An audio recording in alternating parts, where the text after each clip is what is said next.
આજ રોજ સોનગઢ રંગઉપર ખાતે ટ્રાયબલ આર્ટિસ્ટ મેળાનું આયોજન કરાયું હતું, જેમાં મંત્રી ડોક્ટર જયરામભાઈ ગામિત અને સાંસદ પ્રભુભાઈ વસાવાએ વિશેષ ઉપસ્થિત રહી માર્ગદર્શન પૂરું પાડ્યું હતું. ટ્રાઇફેડ સંસ્થા દ્વારા સોનગઢ ખાતે મહિલા સશક્તિકરણ માટે આયોજન કરાયું હતું. દેશમાં મોદી સરકાર દ્વારા મહિલાઓ સશક્ત થાય, પગભર થાય, કમાતી થાય અને ઘરની મુખ્ય આધાર બની શકે તેવા હેતુથી સ્વદેશી વસ્તુઓને પ્રોત્સાહન મળે અને મહિલાઓને રોજગાર મળે તેવા મેળાઓનું આયોજન કરવામાં આવી રહ્યું છે.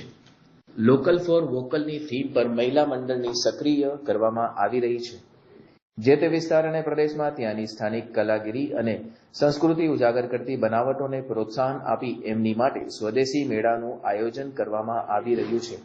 તાપી જિલ્લામાં પણ તાલીમ મહિલાઓને રોજગાર મળે અને સ્થાનિક બાંબુઓની આઇટમો, વન ઔષધિથી ઉત્પાદન થતી આઇટમો તથાસ્થ કારીગરોની બનાવટો અને પ્રોત્સાહન મળે, સાથે જ આદિવાસી ખાણીપીણીની બનાવટો અને પ્રોત્સાહન મળે તેવા હેતુથી આજ રોજ લઘુ ઉદ્યોગ મંત્રી ડોક્ટર જયરામભાઈ ગામિત અને 23 બારડોલીના સાંસદ પ્રભુભાઈ વસાવાની વિશેષ ઉપસ્થિતિમાં ટ્રાયબલ આર્ટિસ્ટ મેળાનું આયોજન કરવામાં આવ્યું હતું.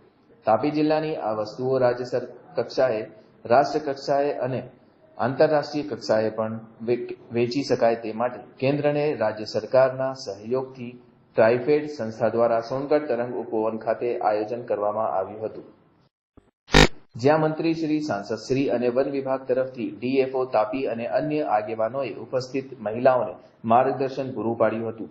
આ કાર્યક્રમમાં સોનગઢ નગરપાલિકાના પ્રમુખ સારિકાબેન પાટીલ, નગર ભાજપના પ્રમુખ અમિતભાઈ અગ્રવાલ, મહામંત્રી વિમલભાઈ દેસાઈ સાથે જનપ્રતિનિધિ અને મહિલા આગેવાનો પણ મોટી સંખ્યામાં ઉપસ્થિત રહ્યા હતા.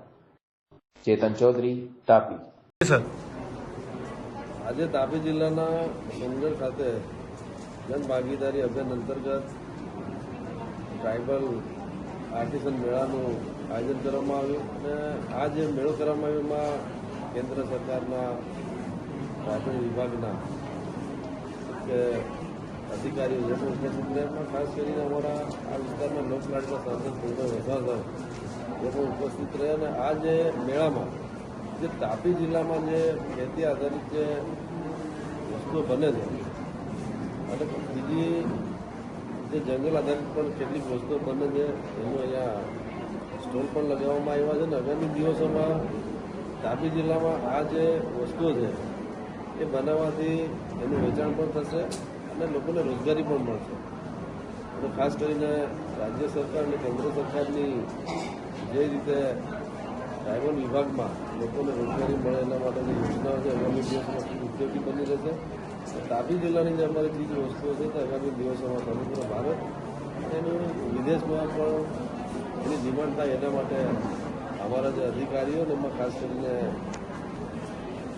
ડીઆરડીએ વિભાગ એ પણ ચિંતા કરે છે, ટ્રાઇબલ વિભાગ પણ ચિંતા કરે છે કે આગામી દિવસોમાં આત્મનિર્ભર જે ભારત બનવાનું છે ત્યારે અમારા તાપી જિલ્લામાં પણ ખાસ કરીને જે વસ્તુઓ સમગ્ર વિદેશ સુધી એ પણ આ વસ્તુઓનું માર્કેટ કરીશું, લોકોને રોજગારી પણ મળશે.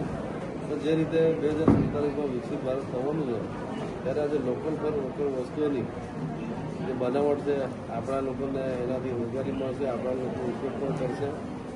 આગામી દિવસોમાં જ્યારે રોજગારીની વાત આવશે અને વિકાસની વાત આવશે ત્યારે આવા જે આજે બનાવટો જે વસ્તુઓની બનાવટો છે ખૂબ મહત્વની બની છે. જી સર, થેન્ક યુ. સર, આજરોજ કાર્યક્રમ શું હતો?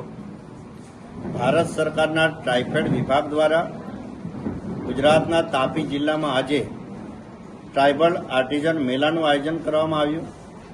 ટ્રાઇફેડ દ્વારા તાપી જિલ્લાની બહેનોને એક ઓળખપત્ર આપવામાં આવશે. સર્ટિફિકેટ મેળવ્યા બાદ તાપી જિલ્લાની બહેનો આપણા આખા દેશમાં અને ઇન્ટરનેશનલ લેવલે પણ આ પ્રમાણપત્રની પહેચાન દ્વારા એ લોકો પોતાએ જે આપણે ઉત્પાદન જે કરેલું છે એ તમામ વસ્તુઓ આપણે આદિ મહોત્સવમાં કે ઇન્ટરનેશનલ એક્ઝિબિશનમાં કે અન્ય રાજ્યના એક્ઝિબિશનમાં પણ જોડાઈને એ લોકો સીધા એ લોકોનું વેચાણ કરી શકશે અને ડાયરેક્ટ એ લોકોનો વધારાનો પ્રોફિટ પણ મેળવી શકશે. એના માટે ટ્રાઇફેડ વિભાગ અને રાજ્ય સરકારના સહયોગથી આ એક સરસ મજાના કાર્યક્રમનું આયોજન કરવામાં આવ્યું છે. સાથે મારે કહેવું છે કે દેશના આદરણીય વડાપ્રધાન નરેન્દ્રભાઈ મોદી સાહેબે આત્મનિર્ભર ભારત, આત્મનિર્ભર નારી અને સશક્ત નારીના કોન્સેપ્ટને ધ્યાનમાં રાખીને વોકલ ફોર લોકલને પ્રાધાન્ય આપ્યું છે. અને આજે મોદી સાહેબના આહવાનને તાપી જિલ્લાની ધરા પર એને ખરેખર એને ઉજાગર કરતા અને આ બહેનોને તાપી જિલ્લાની આજે એસએચજીમાં 1,20,000 બહેનો જોડાયેલી છે.